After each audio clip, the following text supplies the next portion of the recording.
Le FC Barcelone va-t-il réussir à conserver Joao Félix pour la saison prochaine? On voit tout ça dans cette vidéo. Salut à tous les gars, c'est Azial. Aujourd'hui on se retrouve pour une nouvelle vidéo, petite vidéo actu FC Barcelone les gars. Aujourd'hui, dans cette vidéo, il y a pas mal de sujets intéressants et importants dont j'avais envie de parler. On va notamment parler du FC Barcelone, vous l'avez bien compris, on va parler de Joao Félix, on va parler de Neymar, et oui, vous allez le voir pourquoi, parce que du côté de Neymar, il y a eu une petite info qui est sortie comme quoi, voilà, peut-être un retour du côté du FC Barcelone. Bon, c'est une info qui n'est pas non plus, c'est pas encore une grosse information avec une grosse source, etc. Le retour, etc. Mais il y a eu une petite, voilà, une petite info en tout cas du côté du clan Neymar qui a été lancée. On va voir plein de choses autour du FC Barcelone. Donc voilà, posez-vous tranquillement devant cette vidéo les gars. Avant que la vidéo commence, comme d'habitude vous connaissez, n'hésitez pas à liker, commenter, partager, vous abonner, ça fait toujours plaisir. Je tiens à vous préciser que de mon côté, ça fait un petit moment que j'ai pas tourné de vidéo. Vous l'avez peut-être vu un petit peu sur la chaîne. Il y a eu un petit peu moins de vidéos sur les 3-4 derniers jours. Les vidéos que vous avez eues, c'était des vidéos qui étaient déjà un petit peu tournées à l'avance. Moi je me suis pris, voilà, 3-4 petits jours pépère, voilà, une petite semaine, un peu moins d'une petite semaine pépère. Donc là, si je bégaye un peu à des moments et tout, c'est normal, vous savez, tourner des vidéos c'est comme le vélo, ça se retrouve vite, mais il faut un petit moment pour pédaler droit, tu vois, c'est-à-dire que des fois, tu bégayes un peu plus quand ça fait un moment que t'as pas parlé devant ton micro et tout, bon bref. Passons, on va passer directement au vif du sujet de la vidéo, hein, comme d'habitude, n'oubliez pas le petit like, je l'ai déjà dit, mais bon, n'oubliez pas les gars, aussi, les stats les mecs, j'ai regardé les stats là, ça va plus, on est quasiment à 65% de mecs qui regardent les vidéos qui sont pas abonnés, ça va pas les gars, n'hésitez pas à vous abonner, ça fait plaisir et puis je vais pas vous déranger plus longtemps. Passons directement au vif du sujet de la vidéo. Donc bon, comme je vous l'ai dit, vidéo un petit peu actu Barça. Donc bon, dans cette vidéo, on va parler d'un petit peu tout, ce qui s'est passé du côté du Barça et notamment des infos dont je trouve on n'en a pas trop parlé quoi, on n'en a pas trop parlé, je trouve qu'on n'en a pas fait de très grand bruit. Dani Olmo quittera le RB Leipzig cet été pour rejoindre le FC Barcelone. Le coût du transfert devrait s'élever à environ 60 millions d'euros. Pour rappel, l'Espagnol a été formé au Barça. Donc déjà, pour commencer tranquillement, les supporters du Barça, vous en pensez quoi de ce petit deal de Dani Olmo? Ça a l'air d'être officiel, hein. Ça a l'air d'être officiel depuis, il n'y a pas trop eu de nouvelles infos, etc. Mais Bild qui sort ça a l'air d'être quasi officiel. On s'en rappelle, il y avait déjà eu ce genre d'informations pour Nkunku et ça s'était montré officiel. Leipzig, ils aiment bien faire ça. Leipzig, ils aiment bien vendre des joueurs avant leur fin de saison et les faire transférer seulement à la fin de la saison. Donc on en pense quoi de Dani Olmo? Honnêtement, bête de joueur, hein. Bête de joueur, on en pense quoi pour un petit retour à 60 millions? Moi, personnellement, je trouve ça peut-être un petit peu cher. Ça reste un joueur très jeune, pardon, un bon prospect, un joueur formé au Barça. Donc mine de rien, pour certaines les listes UEFA, etc., ça peut compter. Même pour les, je crois que les inscriptions en Liga, il faut un nombre de joueurs aussi formés, peut-être au pays, si je me trompe pas, ou au club, quelque chose comme ça. En tout cas, je sais que pour les listes d'enregistrement, en fonction des championnats où t'es et pour la Ligue des Champions, il te faut des mecs formés chez toi et dans ton pays. Donc voilà, plutôt intéressant. Après, dans le système de Xavi, moi j'ai bien peur que ce transfert là c'est pour un petit peu remplacer le départ de Joao Félix l'année prochaine, parce qu'on va embrayer juste après et c'est l'un des sujets principaux de cette vidéo. Mais Joao Félix, ça risque d'être très compliqué de le conserver l'année prochaine pour le FC Barcelone et c'est très dommage parce que du côté du Barça cette année, honnêtement il fait quand même une très bonne saison, même si là sur les dernières semaines c'est peut-être un peu moins flamboyant qu'au début. Il reste quand même très performant, très intéressant, moi je le trouve très bon depuis qu'il est au Barça. Et moi j'ai toujours dit Joao Félix top joueur, c'est juste qu'il était souvent très mal utilisé, que ce soit avec la sélection ou avec l'Atlético Madrid, mais ça reste un top joueur, ou même avec Chelsea. Même si avec Chelsea, il y avait aussi le côté, bon, Chelsea c'était une poubelle en feu, le côté un petit peu manque de réussite et manque de confiance, et le côté la PL, je suis pas sûr que ce soit le meilleur championnat pour lui. Mais sinon, Joao Félix, bête de joueur, et ouais, Dani Olmo, en vrai, dans le profil et dans le poste où il pourrait jouer dans le FC Barcelone de Xavi, et bah c'est Joao Félix. En fait, les deux pour moi ont des profils très très similaires, c'est-à-dire des profils de meneurs de jeu, mais qui peuvent un petit peu se déporter sur un côté. C'est pas vraiment des numéros 10, c'est pas vraiment des numéros 8, c'est pas vraiment des numéros 9.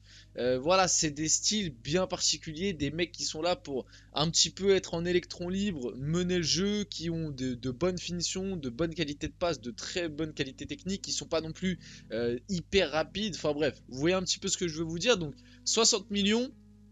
Je trouve ça peut-être un petit peu cher, un tout petit peu, peut-être 50, 45 millions, je t'aurais dit là, l'affaire est incroyable, mais à 60 millions, un petit peu cher, mais sinon globalement le transfert est cool. Le seul truc qui est dommage, bah, c'est qu'il était formé chez toi, et que du coup tu payes 60 millions pour un mec qui était chez toi, que t'as vendu à Leipzig en plus. Non, le Barça je crois l'avait vendu à Salzbourg et après il a été à Leipzig. Bon bref, quelque chose comme ça, je ne sais plus. Enfin bref, c'est dommage sur ce point de vue là, mais sinon le transfert de Dani Olmo au Barça, honnêtement, on valide. On enchaîne, du coup parlons de Joao Félix, l'un des sujets principaux de cette vidéo. Comme vous pouvez le constater, je suis heureux là où je suis, à Barcelone. On enchaîne ensuite, si le Barça souhaite conserver Joao Félix, il devra dépenser autour de 80 millions d'euros, et encore, moi je pense que 80 millions, l'Atlético le lâchera pas, surtout que avant de signer du côté du Barça en prêt, l'Atlético l'a bien fait prolonger jusqu'en 2029, 2028, bref, quelque chose comme ça, 2029 même je crois. Donc croyez pas, mais vraiment, si en plus surtout que là du côté du Barça il est bon, vous pensez vraiment que l'Atlético va le lâcher entre guillemets que à 80 millions alors qu'ils l'ont payé 130? Moi j'y crois pas une seconde, surtout que s'il se relance bien du côté du Barça, vous inquiétez pas qu'il y a des clubs anglais, ou alors il y a des clubs comme le PSG, etc. qui vont potentiellement s'intéresser, qui sont des clubs qui ont des moyens financiers bien plus importants que le Barça à l'heure actuelle, et qui pourront mettre des 100 millions par-ci par-là. En PL, mettre 100 millions sur un joueur, c'est devenu monnaie courante. Donc vous inquiétez pas que l'Atlético, ils sont pas débiles. Moi, même les 80 millions, j'ai du mal à y croire. Le montant est trop élevé pour le Barça. Si le Barça souhaite se refaire prêter le Portugais, l'une des solutions consisterait à ce que le club catalan paye un montant pour le prêt et finance l'intégralité du salaire du joueur. Donc en gros, payer le prêt plus tu payes l'intégralité du salaire. Je crois que cette année, ils font ça pour Cancelo.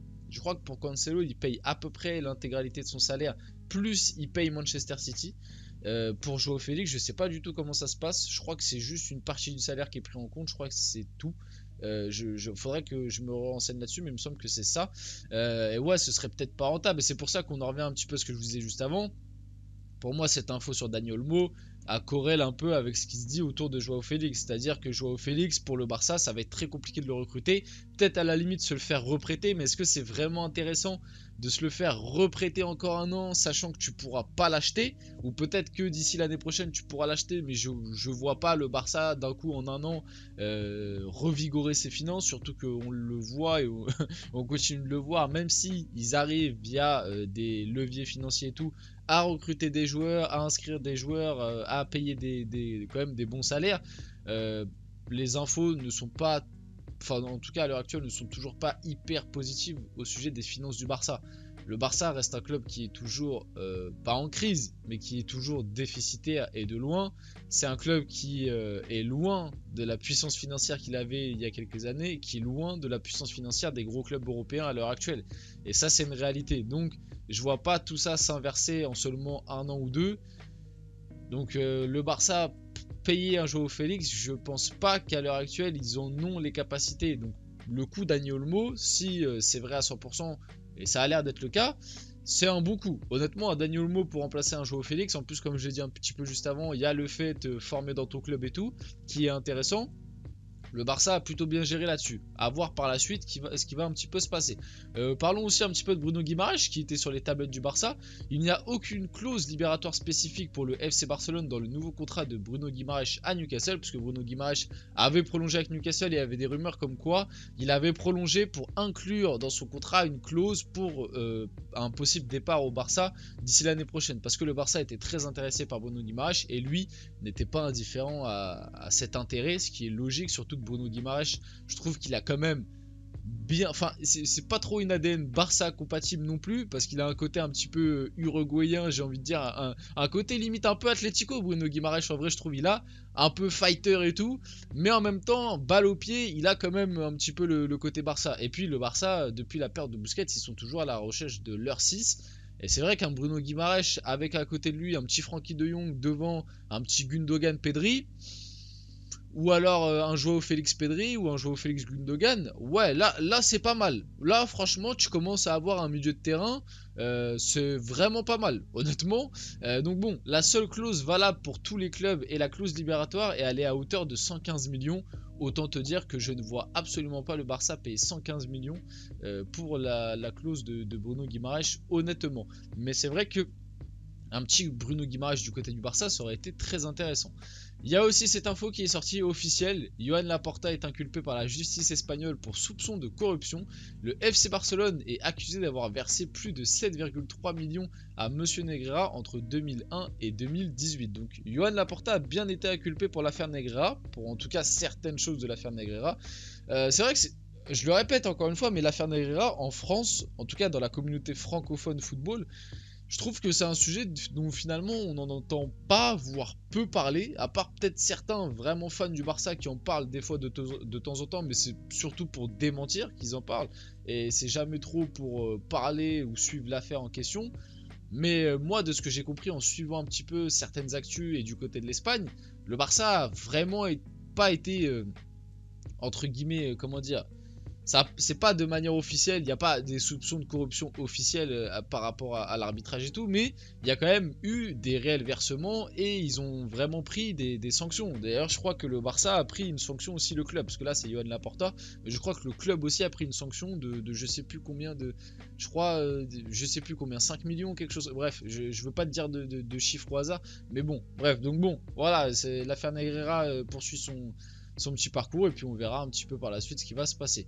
Joan Laporta d'ailleurs, président du Barça pour le rappeler, avait aussi du coup eu cette petite phrase: nous avons eu l'opportunité de vendre Frenkie de Jong pour 100 millions lors de l'été dernier, et heureusement qu'ils ne l'ont pas fait parce que Frenkie de Jong reste l'un des meilleurs joueurs du Barça. Après 100 millions, je sais que pendant un moment il y avait la rumeur Manchester United, nous le PSG, c'était pas l'année dernière, mais enfin c'était pas lors du dernier mercato, mais c'était l'année dernière où le PSG était bien chaud dessus.